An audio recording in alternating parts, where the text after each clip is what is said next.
going on? Good evening, everybody. Thank you for joining us. Tonight's learning is in the merit of all the Jewish people in the land of Israel and all over the world, their safety and security, especially those in the front lines and those being held hostage. Excuse me. They should return home immediately in safety and security. Amen. All right. Let's jump right in. Also, just one more thing. If you would like to sponsor a class, classes are able to be sponsored. We appreciate it. Let's dive in. So this week's Torah portion is Parsha Va'era and discusses the first 7 plagues out of the 10. And the first plague, of course, is the plague of blood. That God made all the water in Egypt, specifically the Nile River, turn into blood. We'll look inside Exodus chapter 7, verses 19 through 24.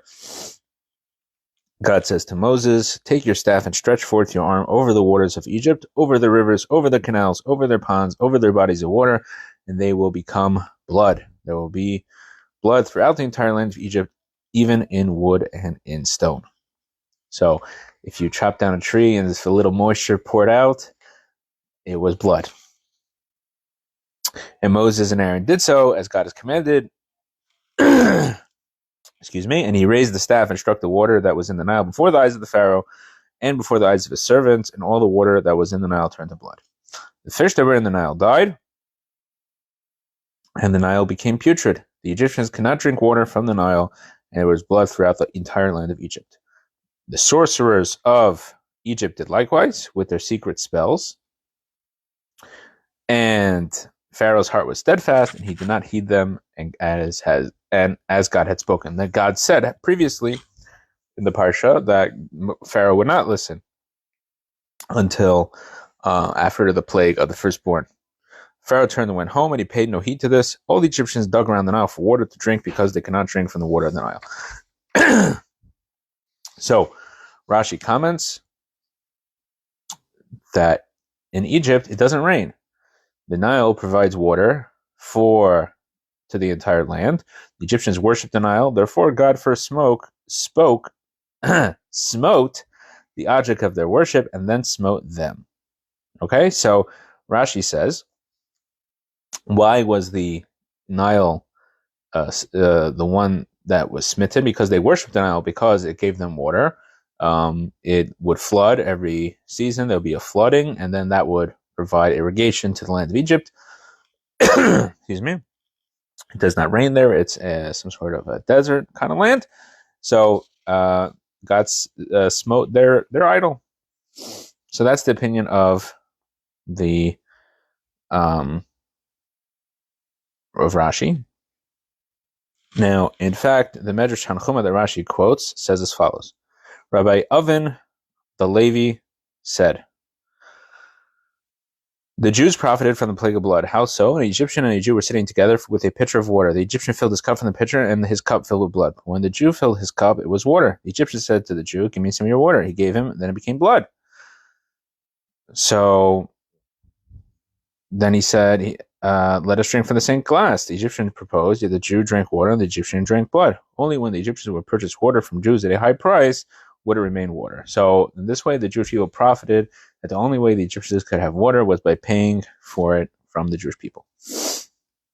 And now let's look into our next source we have here is a medrash in Eliyahu Rabbah, and it quotes the idea that in the last week's Torah portion, it says that the new king arose, and a new Pharaoh, and he said, who didn't know Joseph, whether he didn't know him or he pretended like he didn't know Joseph, either way. And he said, the Jewish people are numerous, and we have to throw all the babies in the Nile River. So the Medrash on this says as follows: God brought 10 plagues upon the Egyptians, and all were punishment for how they schemed against the Jewish people. Everything God does is truth, measure for measure. And no bad emanates from God, only good. However, people act badly. and God repays them in kind. So why did the plague of blood come? Because the Egyptians saw the Jews purifying themselves from their ritual impurity, and the Egyptians controlled the waters so that nobody could immerse, and therefore cannot have marital relations and not have children. Measure for measure, God made the waters turn to blood. So we see here that actually the reason why the Nile turned to blood, according to this medrash in Eliyahu Rabbah, is that they were closing the mikvah. After a woman has her cycle, she has to go to the mikvah before resuming her marital life. So the Torah said the Jewish people kept this mitzvah in Egypt, and they said, okay, if we close the mikvahs, then the Jewish people will stop having children, and then they won't be so numerous, and it won't be a threat to us. So therefore, so they closed the mikvahs. Essentially, they didn't allow the Jewish people to immerse, and therefore God smote the Nile River. So in this way, the Egyptians this is how we see the Egyptians try to stop the birth rate of the Jewish people, not allowing them to have children, whether it was by closing the mikvahs and then later killing the Jewish babies. So, by stopping Jewish life, they wanted to stop Jewish life, so God stopped all life in the Nile River. There was no fish, no water, nothing, just blood. So, what do we see from this idea of this fact that the Jewish people were trying to be prevented from having children? So, one lesson that we can learn, excuse me, is that there's a mitzvah. We know there's a mitzvah in the Torah to be fruitful and multiply. So, in fact, this is connected to the coming of Mashiach, or in the case of the Egyptians, the redemption from Egypt. In our case, the coming of Mashiach. We look in the Talmud in Yevamos 63b. Rabbi Asi says the son of David will only arrive when all souls are born. As the verse says, a spirit from before me humbles itself in souls which I have made. So Rashi comments on this as follows: souls are the Mashiach is not going to come. So he said, the Rabbi Asi said that Mashiach is not going to come until all the souls are born. Rashi explains on the Talmud, there is a divider between the divine presence and the angels, and there all the souls created during the 6 days of creation are stored to eventually be born to bodies. So so there's this storehouse between God and the angels, and the only way for Mashiach to come is that all the souls have to be born. So we see here a direct connection, obviously, between redemption and the birth rate of having more children.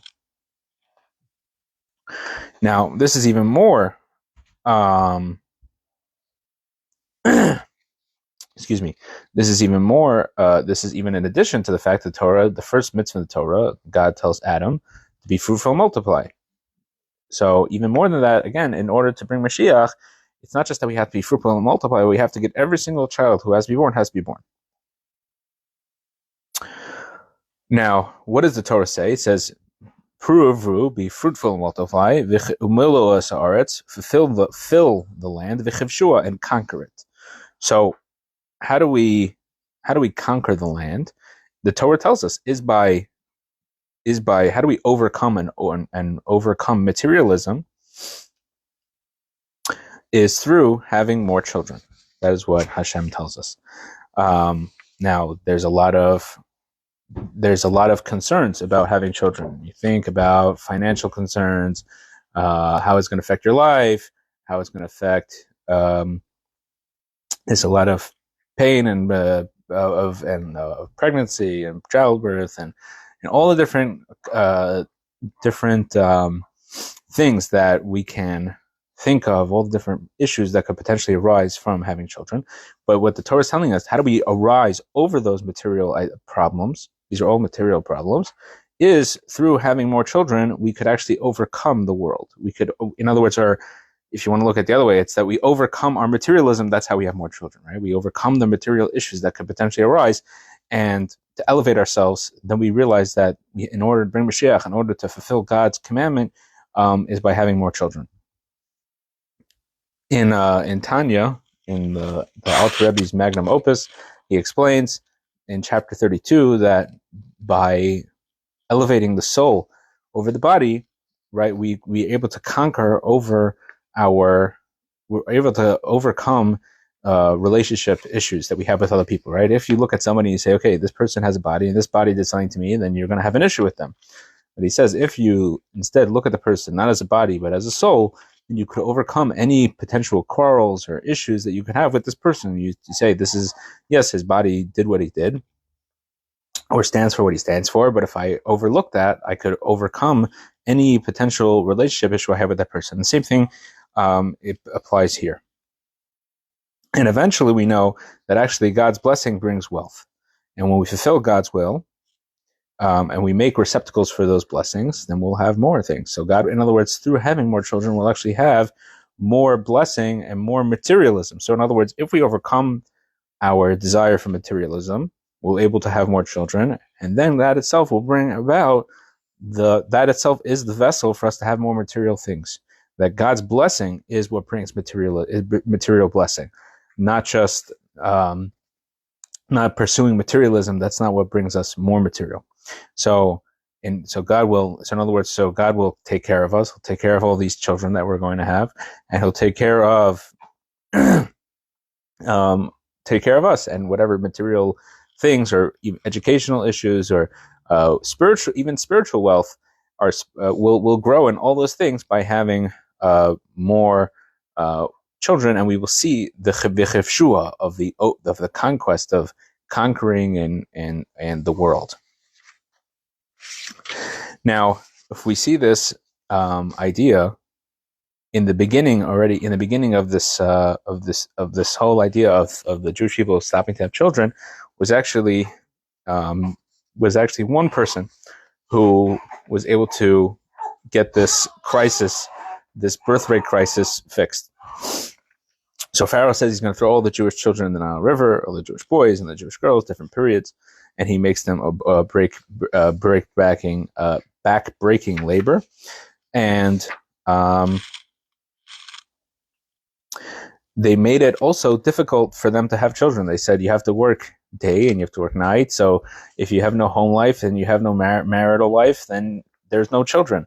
So the women would actually come to their husbands in the field. It says it's brought down in the Haggadah as well, these verses, and they would help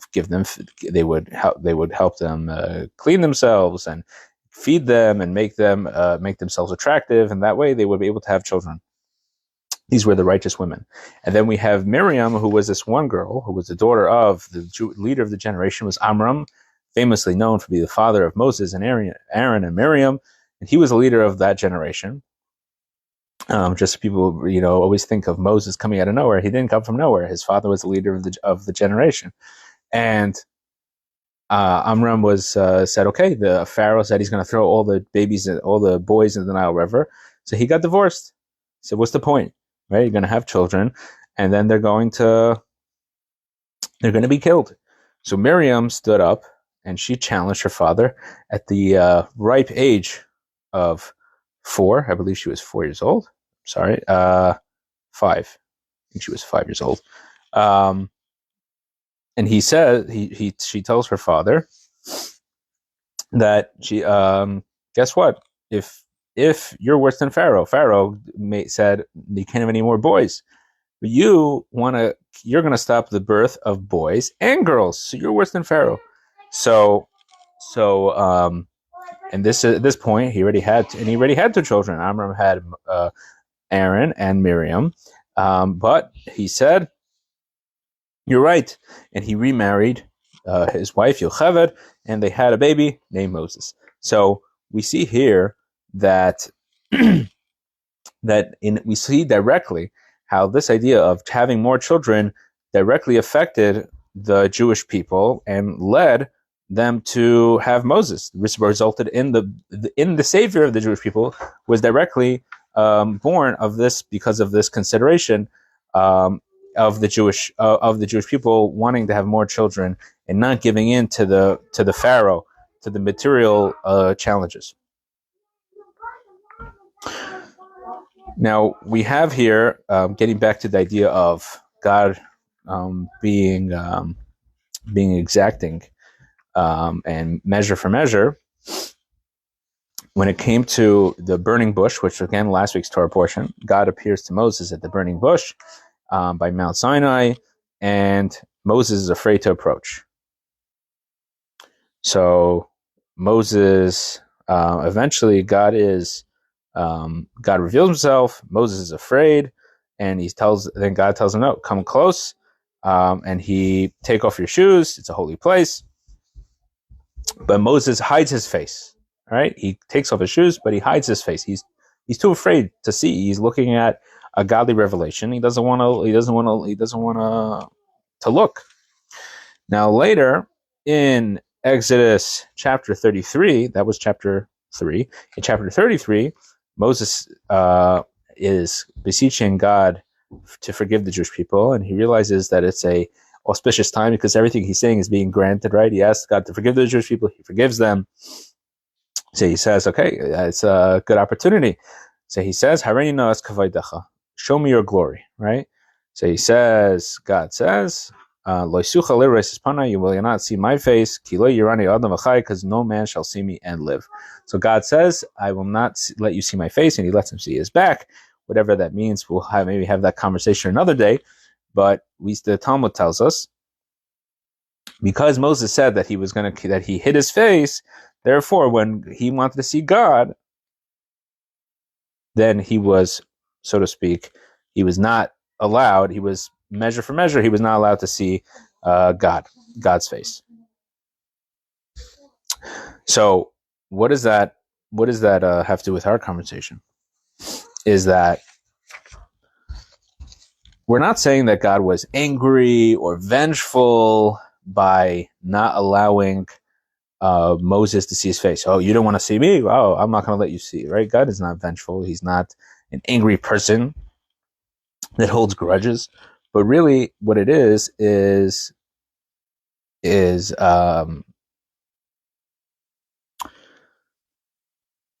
we have to realize that there are consequences for our actions. So what is the lesson we could learn from this? Is that we are all limited. We're all limited human beings. We have limited understanding. We have limited knowledge. And if we rely on our own knowledge, then we're going to be stuck in ourselves. And that's what kind of happened with Moses. He said, "Oh, I'm afraid." So God said, "Okay, you're limited by that. You can't see God and live because that's you put yourself in that box of being afraid of seeing God. So therefore, that's who you are. You put yourself in that box." So if we limit ourselves when it comes to having children or really any kind of growth in Judaism, if we limit ourselves and put ourselves in a box, then God will say, yes, you are limited by that box. You are going to be limited in your financial ability, in your emotional ability, in your relationships. You'll be limited because you've limited yourself. You said, okay, I can only have 2 children. Then that's what's, it's as they say, a self-fulfilling prophecy. Then that's what you're going to be limited to. You're going to be limited to enough money and enough financial resources and mental and emotional space for that because you've put yourself there. But if we rely instead on God and we say, no, we're relying on God, we're trusting in God, we're relying on God's timing, and we're relying on God's abilities, then there is no limit, and God will give us as much as we need. So it's a very important lesson that we can learn from this week's Torah portion about having more children, but really it's a lesson that could be applied broadly across anything that we come to. Is that if we come to something and God gives us a commandment, but we say, well, God said that we should do this, but I have limitations. I don't have enough money. I don't have enough emotional capability or mental capacity to handle this commandment that God gave me, then yes, you're going to be limited by those things because you've put yourself in that limit. But if we say, no, if God told me to do this, then that's what I have to do, and God will give me the ability to do that, then certainly God will give you all the wealth, all the material, all the financial, mental, emotional resources to do God's will. So I want to wish you a good Shabbos, and God willing, we will see you next week. I have a question. Oh, we have a question. Yes. What is the question? It's nice to know that with Hashem's help, you can accomplish everything, but at the same time, you have certain physical limitations. Like, you shouldn't just, say, oh, I'll just go into credit card debt for A, B, C, D, and I'll just, but what if you physically have a real... So that's a very good question. So the question was, I'll repeat it so you can hear on the audio. The question is, what if you do have a limitation? You do have a financial limit, or you do have a health issues or other things. It's a very, very good question. And the answer to that question is that the Torah addresses all these questions. Every single one of these questions is addressed by the Torah about how a person should conduct their life, right? And therefore, if you study Torah law or you consult with a rabbi who is a expert in Jewish law, then there will be, of course, there's always exceptions to all these different things, right? The Torah doesn't say that a person should, for example, go into debt to give charity. That's against the Torah, right? But if you don't understand Torah law, you can make the mistake and say, "Oh, God said to give charity. I'm just going to give." The Torah tells us, in fact, a person shouldn't give more than 20% of their income to charity, because then you yourself will become a charity case. That's a good example of a person has a health issue that's preventing them from having a child at this time, and the Torah tells you that this person is not. That's not what Torah wants from them at that point, right? So yes, you can't just make blanket. We're not making a blanket statement of, you should just, do whatever because the Torah says. You have to understand what the Torah gives us guidelines about how to live our lives. But when it comes to the Torah says, okay, you've consulted a halachic authority, you consulted a rabbi, and they say, okay, this is what you have to do. You have to have more children. You have to put on tefillin. You have to put your child in a Jewish school. Whatever the thing is, then God will give you. God will take care of you. So yes, it's important to know what the Torah wants from you. I guess that's the answer to the question, is that you have to actually know this is what the Torah wants, and not that you decided on your own to make up something. So yes, good question. So thank you very much for the question. Wishing everybody a good Shabbos, and we will see you, God willing, next week.